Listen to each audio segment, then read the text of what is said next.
Qrip partlamağa hazır sürpriz bir bomba kimidir və qrip infeksiyalarında ciddi nəzarət eləmək lazımdır. Çalışın ki, qripdən uzaq olun. Amma bilirsiniz niyə? Ona görə yox ki, sizin 3 gün, 5 gün başınız ağrıyacaq, əzələ ağrınız olacaq, biraz da burnunuz axacaq. Ona görə ki, qrip infeksiyası və həmçinin digər virus infeksiyaları potensial olaraq bir çox qorxulu xəstəlik üçün belə deyək, zəmin yaradırlar. Bu hansı mexanizmlə baş verir? İndi isə bunu izah edeyim. Belə ki, viruslar canlı orqanizmlərdir və bir çox canlı orqanizm kimi onların da özlərinin genetik materialı var. İnsan da həmçinin bir genetik materiala sahibdir və bu genetik material xromosomlarımızda, hüceyrəmizin daxilində, içərilərdə bir yerdə yerləşir. Viruslar hüceyrə daxili mikroorqanizmlərdir. Yəni, insan əgər virusa yoluxursa, o virus insanın gedib bir hüceyrəsinə yapışır, onun içinə girir və orada qalır. Buna görə də virus infeksiyalarını müalicə eləmək müəyyən qədər əziyyət tələb eləyir. Və viruslar gedib hüceyrə daxilinə girəndən sonra artıq öz fəaliyyətlərinə başlayırlar. Belə ki, insan bədəni və yaxud da digər bir canlı orqanizm viruslar üçün evdir. Onlar orada qidalanırlar və çoxalmağa başlayırlar. Amma bu sadə bir proses deyil.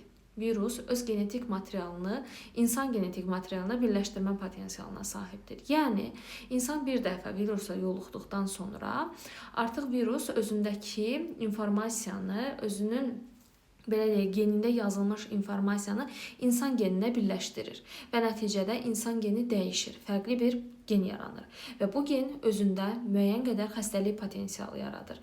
Belə ki, şiş xəstəlikləri və yaxud da el arasında tanınan xərçəng xəstəlikləri, xroniki revmatik xəstəliklər, məsələn, revmatoid artrit kimi, ya da qırmızı qurd eşənəyi kimi, ya da hər hansısa bir sarkoidoz məsələn, hansı ki, revmatik xəstəliklərdir bunlar və çox qorxulu bir gedişata maliklər təbii ki, müalicə olunmazlarsa, müalicə olunarlarsa, müalicəyə tabi olurlar. Və yaxud da digər kanserogen xəstəliklər olsun. Bunların ortaya çıxmasında rol oynayırlar viruslar. Təbii ki, mən deyə bilmərəm ki, A virusu yaxud da B virusu. Bu, müəyyən qədər bugün tam olaraq aydınlaşmamış bir mövzudur ki, hansı virus potensial olaraq hansı xəstəliyi ortaya çıxara bilər. Bəzi infeksiyalar istisnadır. Məsələn, hepatit B virusunun hepatit yaratdığı məlum məsələdir. Söhbət virusların insan genomuna keçdikdən sonra hər hansısa bir illər sonra, məsələn, xərçəng xəstəliyini yaratma potensialından gedir.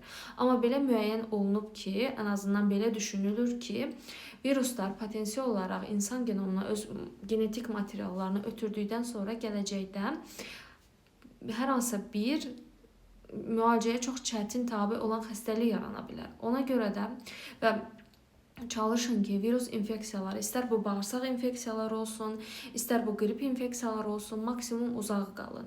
Əgər xüsusən də günümüzdə get-gedə havalar soyuyur, qriplər çoxalmağa başlayacaq, aləm buruna axacaq və bu dönəmdə çalışın ki, maska istifadə edin, müəyyən gigiyena tədbirlərinə riayət edin ki, yoluxmayın.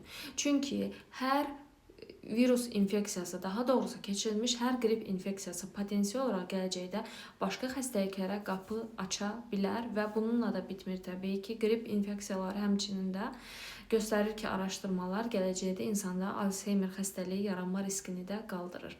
Buna görə də çox ciddi şəkildə bunlara yanaşmaq lazımdır.